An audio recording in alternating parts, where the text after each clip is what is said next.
આજના મોટા સમાચાર। દક્ષિણ ચીન સમુદ્રમાં આશ્ચર્યજનક સમાચાર સામે આવી રહ્યા છે।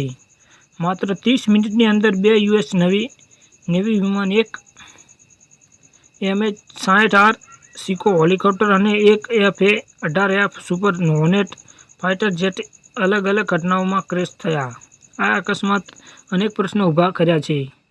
યુએસ નેવીએ બંને અકસ્માતની પુષ્ટિ કરી છે। યુએસ સેનાએ તે સમયે ભૂરાજકીય રીતે સંવેદનશીલ દક્ષિણ ચીન સમુદ્રમાં વિમાન શું કરી રહ્યું હતું તે જાહેર કર્યું નથી। જોકે ચીનના વિદેશ મંત્રાલયે સોમવારે જણાવ્યું હતું કે લશ્કરી કવાયત દરમિયાન વિમાન ક્રેશ થયું હતું। ચીનના વિદેશ મંત્રાલયે પણ જણાવ્યું હતું કે તે અકસ્માતો બાદ અમેરિકાનો માનવવાદી સહાય પૂરી પાડવા માટે તૈયાર છે।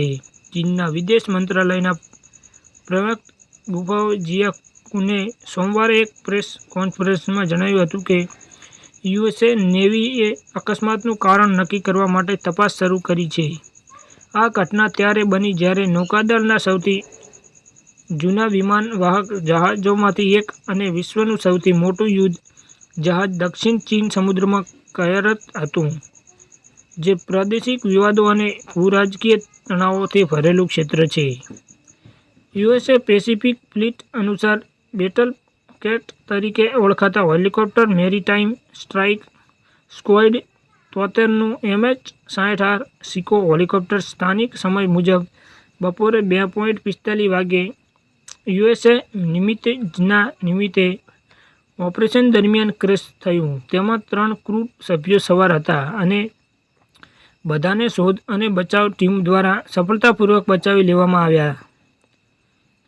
માત્ર 30 મિનિટમાં બીજો અકસ્માત। લગભગ 30 મિનિટ પછી બપોરે 3:15 વાગ્યે સ્ટ્રાઇક ફાઇટ સ્ક્વોડ 22નું F-18F સુપર હોર્નેટ, જે ફ્લાઇંગ રેડકોન્સ તરીકે ઓળખાય છે, તે પણ તે જ એરક્રાફ્ટ કેરિયરમાંથી નિયમિત ઓપરેશન દરમિયાન ક્રેશ થયું। જેટમાં સવાર 2 ક્રૂ સભ્યો બહાર નીકળી ગયા હતા અને કેરિયર સ્ટ્રાઇક ગ્રુપ 11ની શોધ અને બચાવ ટીમ દ્વારા તેમને બચાવી લેવામાં આવ્યા હતા। ન્યૂઝ પોર્ટલ મુજબ પેસિફિક ફ્લીટે અહેવાલ આપ્યો છે કે બચાવ કામગીરી પછી બંને ઘટનાઓના તમામ ક્રૂ સભ્યો સામાન્ય સ્થિતિમાં છે।